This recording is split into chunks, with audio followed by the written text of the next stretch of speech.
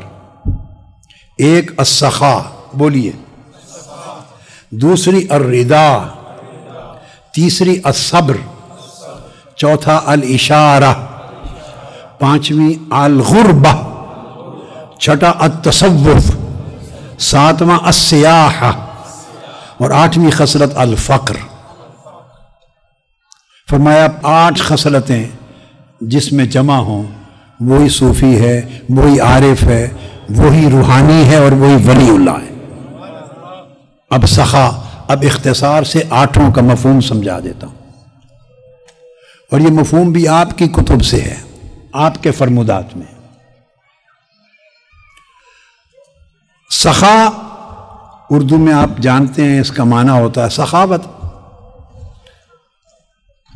اب اس کی تعریف یہ ہے، سیدنا مولا علی المرتضیٰ کرم اللہ وجہ الکریم، ان کا ارشاد ہے جسے امام جلال الدین سیوطی نے جامع الاحادیث میں آپ کا قول اثر روایت کیا۔ سخا کی تعریف کی ہے، بڑی آسان اور بڑی دل میں اتر جانے والی اور آسانی سے سمجھ آ جانے والی تعریف۔ فرماتے ہیں سخا یہ ہے کہ جو مانگے بغیر دیا جائے وہ سخا ہے، اور جو مانگنے پر دیا جائے وہ حیا ہے۔ جو کوئی مانگے اس کے مانگنے پر دیں تو یہ حیا ہے، اس کو سخا نہیں کہتے، یہ حیا ہے۔ اس نے مانگ لیا تو آپ کو دینا پڑ گیا، آپ کی حیا نے آپ کو مجبور کر دیا۔ اگر آپ حیا دار ہیں، اگر اللہ نے آپ کو حیا عطا کیا ہے، تو اگر کسی نے مانگا ضرورت مند میں تو مانگنے پر دینے کو حیا کہتے ہیں۔ پوچھا گیا سخا کیا ہے؟ فرمایا جو بن مانگے دے اس کو سخا کہتے ہیں۔ یعنی سخی وہ ہے جو حاجت مند کی حاجت اس کی زبان سے سن کر نہ جانے، اس کے حال سے خود بھانپ لے اور اسے مانگنے کی نوبت نہ آنے دے۔ جو سخی ہے اس کے اندر حیا بڑے کمال درجے کا ہوتا ہے۔ سخی یہ گوارا نہیں کرتا کہ اسے مانگنا پڑے، کہ اگر مانگے گا تو اس کا حیا رہ جائے گا، اس کا بھرم ٹوٹ جائے گا، اس کا حیا ختم ہو جائے گا۔ تو اصل سخی وہ ہے جو کسی کو مانگنے کی نوبت نہ آنے دے اور اس کے مانگنے سے قبل اس کو دے دے، اور ایسا دے کہ کسی کو پتہ نہ چلنے دے۔ تو تصوف کی بنیاد اس سخا پر ہے۔ آج ہمارے زمانے کا تصوف جو تصوف نہیں، وہ سارا مانگنے کا نام ہے۔ استغفر اللہ علیہ۔ حضور غوث العظم کا تصوف مانگے بغیر دینے کا نام ہے۔ ہمارے زمانے کا تصوف کوئی دے نہ دے مانگتے رہنے کا نام ہے۔ ہر دروازے پر مانگنے کے لیے جانا، سالانہ مانگنے کے لیے چکر لگانا، ڈھونگ طرح طرح کے رچانا، طرح طرح کے بہانے بنانا اور بڑے بڑے مکر اور فریب کرنا، مانگنے کے 100 طریقے سیکھنا۔ ہماری زندگی ساری مانگنے اور بٹورنے پہ گزرتی ہے، ہم دینے والے رہے نہیں۔ اور صوفی عارف ولی اللہ اس کا ہاتھ لینے والا نہیں ہوتا، اس کا ہاتھ دینے والا ہوتا۔ لینے والے ہاتھ کو ید سفلا کہتے ہیں، دینے والے ہاتھ کو ید علیا کہتے ہیں۔ صوفی ولی کا ہاتھ اوپر ہوتا ہے دینے کے لیے، منگتے کا ہاتھ نیچے ہوتا ہے لینے کے لیے۔ صوفی اور عارف اللہ کا منگتا ہوتا ہے، مخلوق کا منگتا نہیں ہوتا۔ اور آثار میں سے ہے عبداللہ ابن عباس رضی اللہ تعالیٰ عنہ کا ایک قول مروی ہے، آپ نے فرمایا کہ سخا یہ جنت میں ایک درخت کا نام ہے۔ سخاوت، سخا کیا؟ جنت میں ایک درخت ہے، مگر ایسا درخت ہے کہ اس کی شاخیں اور ٹہنیاں اللہ پاک نے زمین تک پھیلا دی ہیں۔ سخا کا درخت جنت کا درخت ہے، مگر ایسا کہ اس کی ٹہنیاں، شاخیں، برانچز زمین تک نیچے پھیلا دی ہیں، تو جو شخص سخا کی کسی ایک ٹہنی کو پکڑ لے وہ کھینچ کے اسے جنت میں لے جاتی ہے۔ یعنی سخاوت بندے کو جنت میں لے جاتی ہے۔ اور بخل، کنجوسی، یہ دوزخ کا ایک درخت ہے۔ بخل دوزخ کے ایک درخت، اس کی شاخیں بھی اللہ نے زمین تک پھیلا دی ہیں، تو جو بخل کی درخت کی کوئی شاخ پکڑ لے وہ کھینچ کے دوزخ میں لے جاتی ہے بندے کو۔ بخیلی، کنجوسی بندے کو دوزخ میں پھینکتی ہے، سخاوت بندے کو جنت لے جاتی ہے۔ صوفیاء سخی ہوتے ہیں، بخیل نہیں ہوتے ہیں۔ تصوف سخاوت کا نام ہے، بخل کا نام نہیں ہے۔ آقا علیہ السلام نے فرمایا، حدیث پاک ہے طبرانی میں، فرمایا کہ تمہارا دین دو خصلتوں کے بغیر کبھی سنور نہیں سکتا۔ اے دین دارو، تمہاری دین کی زندگی دو خوبیوں اور خصلتوں کے بغیر سنور نہیں سکتی، ایک سخا اور ایک حسن الخلق۔ ایک تمہارے اندر لازم ہے کہ سخاوت ہو، تمہارا دروازہ ہر ایک کے لیے کھلے رہے، اور تم دینے والے بنے رہو، لینے والے نہ بنو۔ اور ایک حسن خلق، جس سے برتاؤ کرو شفقت اور محبت اور نرمی تواضع کا برتاؤ کرو۔ اس لیے حضور سیدنا غوث العظم رضی اللہ تعالی عنہ کا دروازہ ہر وقت یتامہ کے لیے، مساکین کے لیے، غریبوں کے لیے کھلا رہتا، اور آپ کی سب سے بڑی عبادت تھی لوگوں کو کھانا کھلانا۔ یہ عبادت تھی آپ کی، لوگوں کو کھانا کھلانا، محتاجوں کی حاجت روائی کرنا، ہمہ وقت دسترخوان بچھانا۔ لوگ غریب بھوکے آپ کے دسترخوان پہ جمع رہتے، اور فقراء کے ساتھ بیٹھ کر آپ کھانا کھاتے، غریبوں کے ساتھ کھانا کھاتے۔ رات دن آپ کا دروازہ غریبوں، محتاجوں، سائلوں کے لیے کھلا رہتا تھا۔ اور کوئی درہم و دینار گھر میں ہوتا تو رات بستر پہ نہ جاتے، بستر پہ جانے سے پہلے اسے خرچ کر دیتے۔ یہ سخاوت تھی۔ اس کی 5 قسمیں ہیں، یہ بڑی امپورٹنٹ ہے، یہ بنیاد ہے پورے تصوف کی، روحانیت اور ولایت کی۔ سخاوت 5 طرح سے ہوتی ہے، بولیے۔ پہلی سخاوت زبان کی سخاوت۔ صوفی وہ ہوتا ہے جس کی زبان سخی ہوتی ہے، بولیے، جس کی زبان سخی ہوتی ہے۔ زبان کی سخاوت کیا ہے؟ وہ دوسرے کی اچھائی بیان کرنے میں کنجوس نہیں ہوتا۔ ہم دوسرے کی اچھائی بیان کرنا پڑ جائے تو مر جاتے ہیں۔ ذکر بڑے کرتے ہیں، تسبیحاں بڑی رولتے ہیں، ختم بڑے کرتے ہیں، مزارات پہ بہت جاتے ہیں، عرس کرتے ہیں، بیعتیں کرتے ہیں، طریقت کے نام لیتے ہیں، مگر کسی دوسرے کی اچھائی آپ کی مجلس میں کوئی کر دے، یعنی اس وقت پیروں کا کیا حال ہے؟ آپ کسی پیر کی مجلس میں کسی دوسرے پیر کی اچھائی، بھلائی، نیکی بیان کر دیں، آپ کا سر قلم کر دیں۔ برداشت نہیں ہے کسی دوسرے کی اچھائی، یعنی زبان ہر ایک دوسرے کی اچھائی، اس میں سخی ہونا، یہ تصوف اور روحانیت کی اساس ہے۔ اور جس سے بات کریں یہ سخاوت ہے زبان کی، دل جوئی کی بات کریں، جس سے بلائیں محبت اور شفقت کے ساتھ بلائیں، ٹوٹے ہوئے دل آپ کے لفظوں سے جڑیں۔ ہم بولتے ہیں تو جڑے ہوئے دل ٹوٹتے ہیں، ٹوٹے ہوئے دل جڑیں۔ مایوس دلوں کو آس امید پیدا ہو آپ کی زبان سے، پیار کی بات کریں، شفقت کی بات کریں، سخاوت کی بات کریں، بھلائی کی بات کریں، تعریف کی بات کریں، حوصلہ افزائی کی بات کریں، لوگوں کو ہوپ دلائیں، یہ ہے زبان کی سخاوت۔ صوفی زبان کا سخی ہوتا ہے،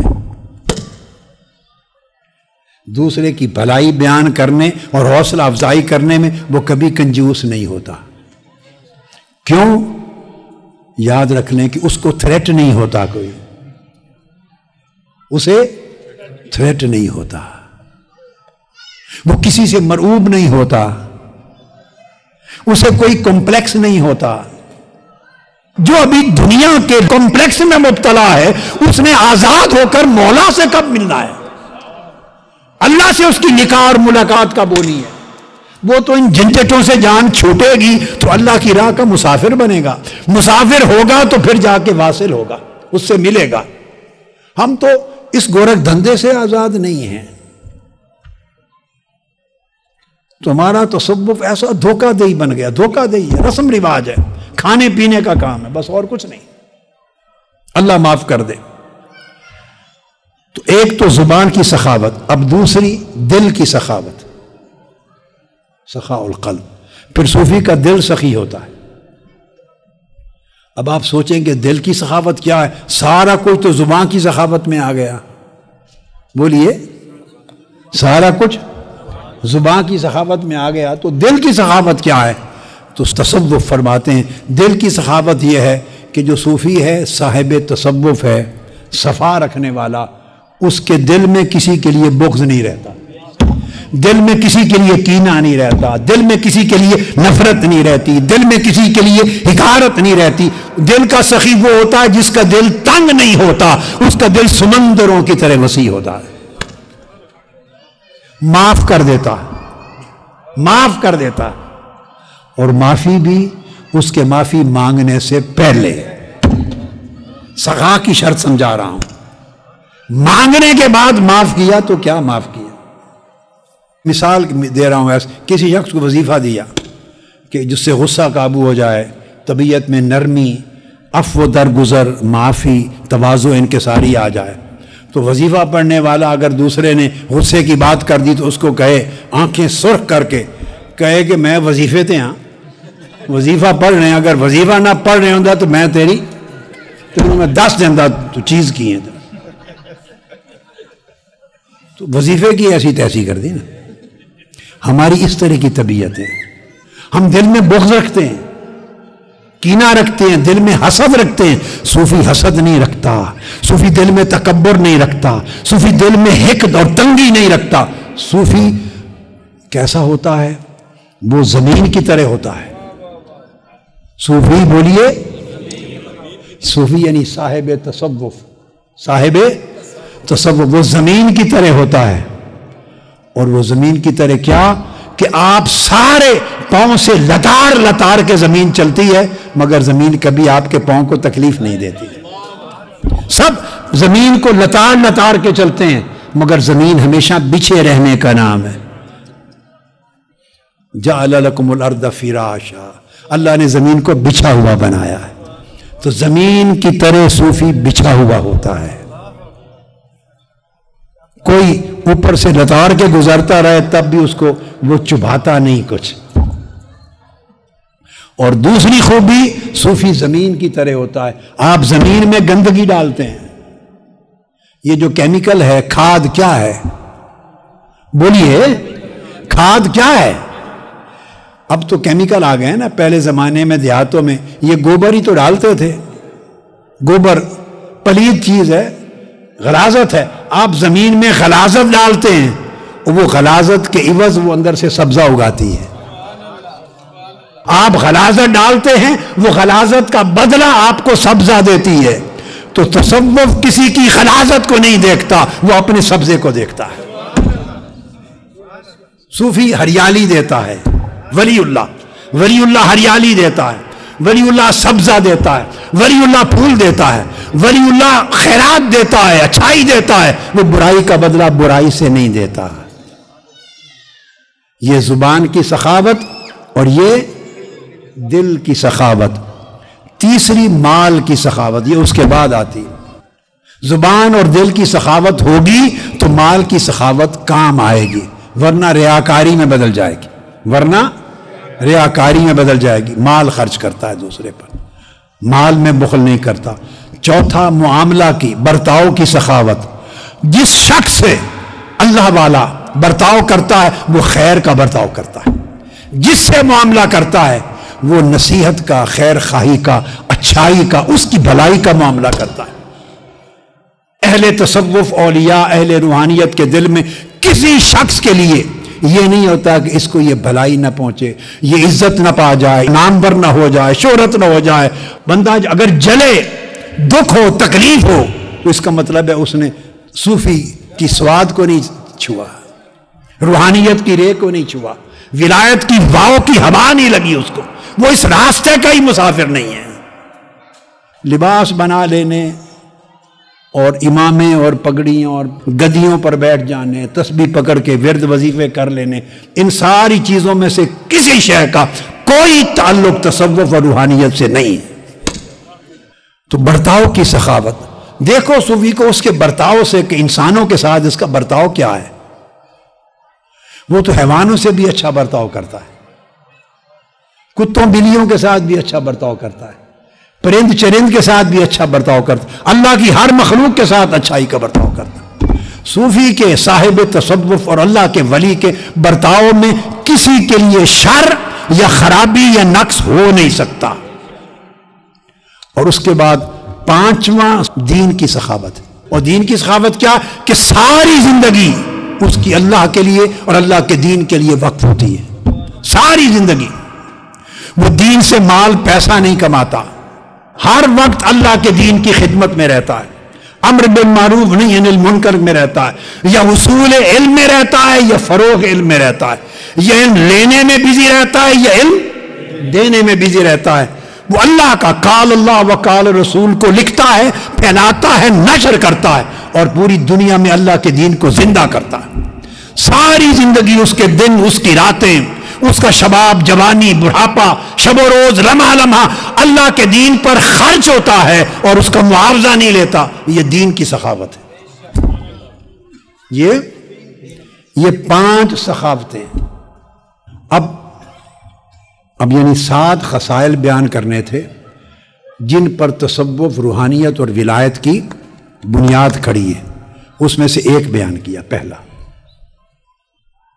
اسی پر اکتفا کرتے ہیں۔ اب میں اختتامی کلمات کی طرف آتا ہوں، بات کو کنکلوڈ کرنے کے لیے آتا ہوں۔ اب چونکہ میں نے سخا کی تعریف کر دی جو تصوف کی بنیادوں میں سے ایک بنیاد ہے، 8 بنیادی خصائل اور ارکان میں سے رکن اول ہے سخاوت۔ اب حضور سیدنا غوث العظم رضی اللہ تعالیٰ عنہ آپ کی تعلیمات میں اب اس سخاوت کو، ایک بڑا عجیب اس کا انداز ہے، کمال درجے کی سخاوت۔ اس سخاوت کی وجہ سے یہ جو ارادت ہے، جیسے کوئی کسی کا مرید ہوتا ہے، ارادت وہ کیا ہے؟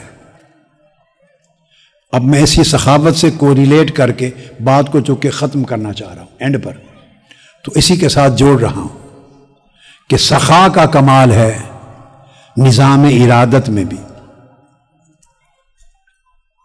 ارادت یا مریدی ارادہ سے ہے۔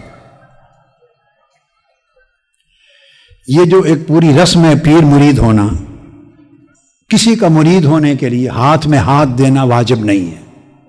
کیا؟ ارادے سے اس کی مریدی ہو جاتی۔ کیا؟ ارادے سے مریدی ہو جاتی۔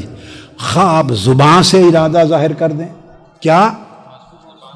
خواہ لکھ کر کاغذ پر کوئی فارم فل اپ کر کے ارادہ ظاہر کر دیں۔ جب ڈاکٹر کے پاس جاتے ہیں تو ڈاکٹر ٹیسٹ سے پہلے آپ کو ایک فارم دیتا ہے کہ آپ اپنی کانسینٹ دیں، تو خواہ لکھ کر اپنی کانسینٹ دے دیں، خواہ زبان سے کانسینٹ دے دیں، ہاتھ میں ہاتھ ڈال کے دے دیں، بغیر ہاتھ ڈالے، ملے بغیر، دور 1000 میل کے فاصلے پر اپنے دل کے ارادے سے کانسینٹ دے دیں۔ یہ سب ارادت کی شکلیں ہیں، سب ارادت کی شکلیں ہیں۔ پہلے زمانوں میں ایسے باقاعدہ بیٹھ کے ہاتھ میں ہاتھ دینا پیری مریدی کا یہ انداز نہیں ہوتا تھا۔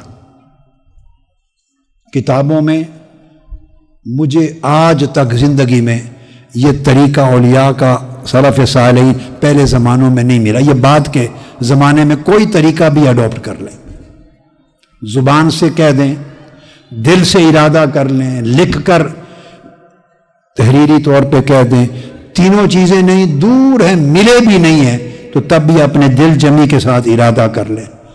مقصد یہ کہ آپ کسی کو اپنے لیے استاذ مانتے ہیں، اس سے رہنمائی لینے کا ارادہ کرتے ہیں، اس سے روحانی تربیت کا ارادہ کرتے ہیں، اس کی گفتگو سے، اس کے خطاب سے، اس کی تعلیم سے، اس کی تربیت سے، اس کی کتاب سے، اس کی صحبت سے، اس کی شخصیت سے، کسی بھی طریق پر جو پاسبل ہے آپ ارادہ کر دیں اور لیتے چلے جاتے ہیں۔ یہ مریدی ہے، وہ آپ کے شیخ ہیں، آپ مرید ہیں۔ اور راستہ کیا ہے، یہ بات امپورٹنٹ ہے۔ مرید ہونے کا معنی کیا ہے؟ مرید ہونے کا، حضور سیدنا غوث العظم رضی اللہ تعالیٰ عنہ کی تعلیمات، فرمایا اترکوا ارادتکم لارادتہ۔ مرید ہونے کا معنی یہ ہے کہ اللہ کے ارادے کی خاطر اپنا ارادہ ترک کر دو، یہ ہے مرید کا معنی۔ کیا؟ اللہ کے ارادے کے لیے اپنا ارادہ ترک کر دو۔ جو بندہ اپنا ارادہ اللہ کے ارادے کے لیے ترک کر دیتا، چھوڑ دیتا ہے، اپنا اختیار اللہ کے اختیار میں چھوڑ دیتا ہے، اپنی رضا اللہ کی رضا کے لیے چھوڑ دیتا ہے، اپنی خواہش اللہ کی ڈیزائر اور ارادے کے لیے چھوڑ دیتا ہے، ایسا ارادہ رکھنے کو مرید کہتے ہیں۔ اب مجھے بتائیں کوئی مریدی کا یہ معنی سمجھاتا ہے؟ جی ہم تو اپنا مرید بنانے کے لیے گھومتے پھرتے ہیں، ہم اس بندے کا اپنے لیے ارادہ بنانے کو مریدی کہتے ہیں۔ یہ فطور ہے، یہ فطور ہے، یہ تصوف سے خروج ہے، یہ اولیاء کی تعلیمات کے منافی ہے۔ مریدی ہے کہ کسی بندے کا ارادہ خالق سے ترک کر کے خالق کے ساتھ جوڑ دیا جائے۔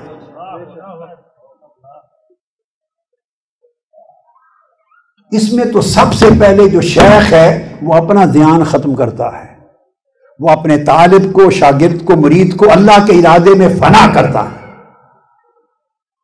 حضرت بایزید بستامی رضی اللہ تعالیٰ عنہ کو خواب میں اللہ رب العزت کی زیارت ہوئی۔ اللہ رب العزت نے خواب میں پوچھا، بایزید ماذا ترید، تمہارا ارادہ کیا ہے، تمہارا کیا چاہتے ہو؟ آپ نے عرض کیا، یا اللہ انی ارید ان لا ارید الا ما ترید، اے مولا میں یہ چاہتا ہوں کہ میں کچھ بھی نہ چاہوں سوائے جو تو چاہے۔ میں پھر ترجمہ کر رہا ہوں، انی ارید ان لا ارید الا ما ترید۔ یہ مرید ہونے کا معنی حضرت بایزید بستامی نے سمجھا دیا، یہی حضور سیدنا غوث العظم نے بتایا۔ غنیت الطالبین میں باب قائم کیا آپ نے کہ مرید کون ہوتا ہے۔ یہ تعریف جو بتا رہا ہوں یہ حضور سیدنا غوث العظم رضی اللہ تعالیٰ عنہ نے پورا باب قائم کیا۔ اب یہ مریدی ہے کہیں دنیا میں؟ بولیے۔ کاروبار ہیں ہمارے، اس لیے سب سے پہلے شعور کی آنکھ کھولنے کی ضرورت ہے۔ میرا کام کسی کو خوش کرنا یا ناخوش کرنا نہیں، خدا کے لیے کوئی ناخوش نہ ہو میری بات سے، میرا منصب ہے، میری ذمہ داری ہے۔ اگر یہ باتیں امت کو، مخلوق کو، ملت کو، قوم کو سمجھاتے بغیر چلا گیا، اللہ میرا مواخذہ کر دے گا۔ میں اللہ کی بارگاہ میں کیا جواب دوں گا کہ تجھے سمجھ دی تھی، تم نے لوگوں تک کیوں نہیں پہنچائی ہے؟ تمہیں یہ فہم دیا تھا، اس چیز کی معرفت دی تھی، لوگ بھٹک رہے تھے، مخالطوں میں تھے، لوگ ان کو اچک کے لے جا رہے تھے، ان کی عقیدت خرید رہے تھے، دکانداری کر رہے تھے اللہ کے نام پر، روحانیت کے نام پر، اولیاء کے نام پر۔ تمہیں پتا تھا، لوگوں کی آنکھیں کیوں نہیں کھولی؟ میرا فرض پہنچا دینا ہے۔ اور اگر کسی کو ناپسند ہونا نہیں چاہیے تو میں ان سے معافی مانگتا ہوں. کسی کو ناپسند ہو میں معافی مانگتا ہوں، 100 بار 1000 بار معافی مانگتا ہوں، مگر میں انہیں کہتا ہوں آپ ہی کے بھلے کے لیے سمجھا رہا ہوں. نسلیں گمراہ ہو جائیں گی. اگلے آنے والے وقتوں میں اس طرح کی پیری مریدی نہیں چلے گی. جیسے علم سے شعور سے آنکھ کھلے گی بھاگ جائیں گے لوگ، دین سے بھی بھاگ جائیں گے. صحیح راہ پر جو اولیاء صوفیاء نے دیا، جو مزارات میں ہیں قبروں میں ہیں، جو ان کا طریق تھا وہ طریق سکھاؤ لوگوں کو. جو ان کا طریق تھا وہ اصل طریق ہے. تو حضرت باجید بستامی نے کیا فرمایا؟ مرید کا معنی سمجھایا. اس کو حضور سیدنا غوث العظم رضی اللہ تعالیٰ عنہ نے اس سبجیکٹ پر پورا باب قائم کیا، اسی مفہوم پر. تو انہوں نے کیا کہا؟ انی ارید، بولیے، ان لا ارید الا ما ترید. یہ مرید ہونے کا معنی. عرض کیا باری تعالیٰ میں تیرا مرید ہوتا ہوں. وہ کیسے؟ میں یہ چاہتا ہوں کہ کچھ بھی نہ چاہوں سوائے اس کے جو تو چاہے. اب میرے ساتھ یہ جملہ بولے، میں یہ چاہتا ہوں. آپ کہیں میں یہ چاہتی ہوں کہ میں کچھ بھی نہ چاہوں سوائے اس کے مولا جو تو چاہے.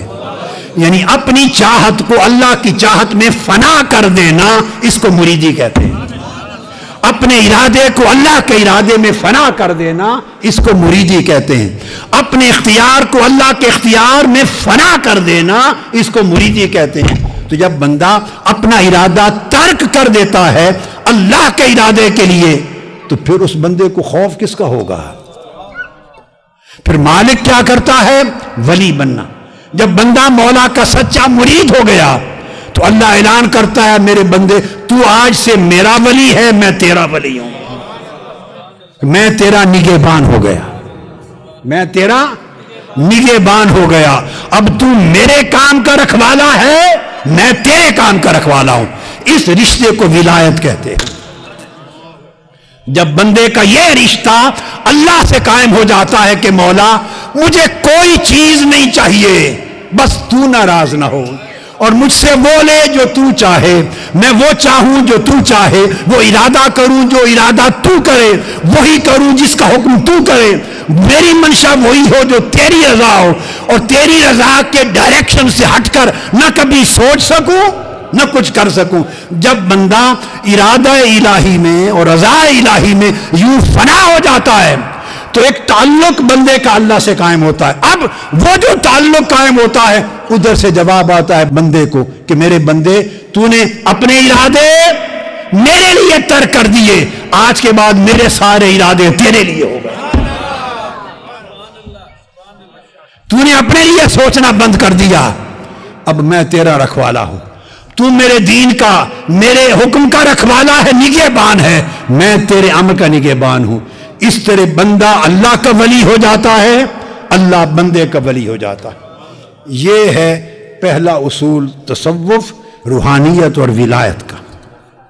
تو تصوف اور ولایت کے ذریعے جس چیز کو ترک کرنا تھا ہم نے اس چیز کو اختیار کر لیا ہے، اور جسے اختیار کرنا تھا اس کو ترک کر دی. ہم نے ساری گنگا الٹی چلا دی ہے. اللہ پاک ہم سب پہ رحم کرے، اپنا فضل فرمائے. تو یہ پھر یاد دلائیں اگر آئندہ جب کبھی اللہ کو منظور ہوا اگلے سال یا اس سے اگلے سال، معلوم نہیں، اگر اللہ کا امر ہوا اور ہم زندہ ہوئے تو یاد کرا دیں. بقیہ 6 اصول جو ہیں وہ بیان کر دوں گا اگر اللہ پاک نے چاہا. اللہ پاک آپ سب کے اور ہمارے حال پہ اور پوری امت کے حال پہ کرم فرمائے، مشکلات کو آسان فرما دے، اور اللہ پاک ہمیں اپنی رضا میں فنا ہونے کی توفیق عطا فرمائے. وما علینا الا البلاغ.